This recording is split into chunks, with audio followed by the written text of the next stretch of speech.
Hello everybody. If you are a laser cartridge user and you like to either refill your own cartridges or sometimes you like to salvage parts from an old cartridge and reuse them, there's a little trick for you. This happens to be an HP Laserjet cartridge, or 49A.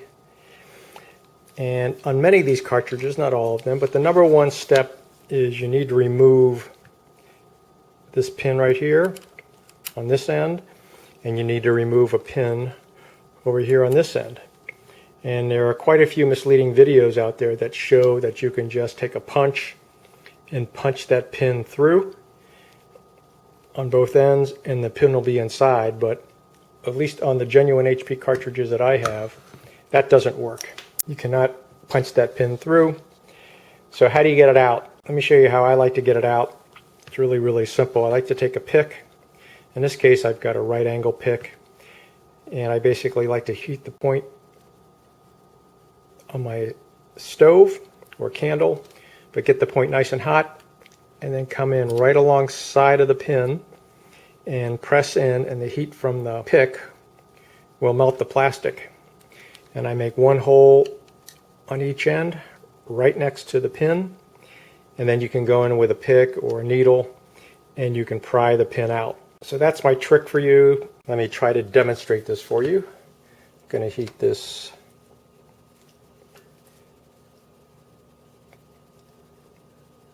I'm going to heat the tip of this pick.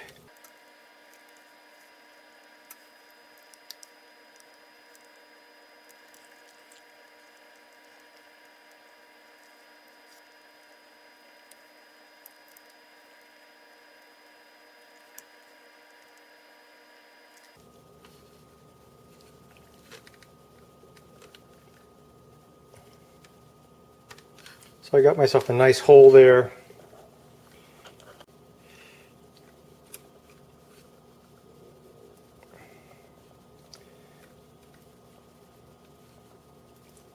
And then I normally just pry the pin out.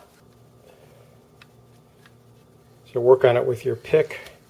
Eventually you'll get it up high enough that you can come in with a pair of pliers or a diagonal cutter and grab the pin and pull it out. The only other suggestion I would make is, as you're prying this pin out, you might want to put heavy work gloves on your left hand if you're right-handed, or keep your hand really far down on the cartridge. You don't want this to slip and end up sticking yourself. While we're here, I have one other tip to share with you. I believe the circuit board here is to help count the number of pages that are printed with the cartridge. This circuit board is attached to the cartridge with just double-faced tape, so if you just gently pry up on it, the circuit board will come off. The circuit board obviously has a chip or some smart electronics in it. You can buy a generic chip and put it back in place here.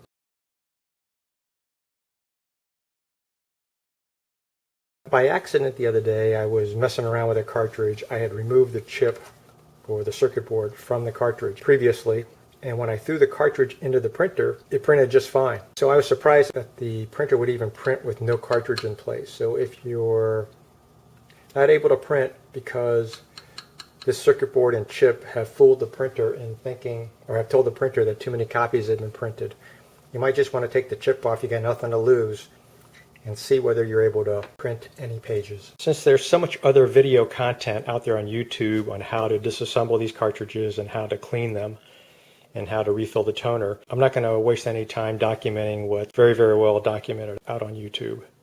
But this trick on getting the pins out is not on YouTube, and it's probably the number one step and the step that discourages most people from proceeding any further.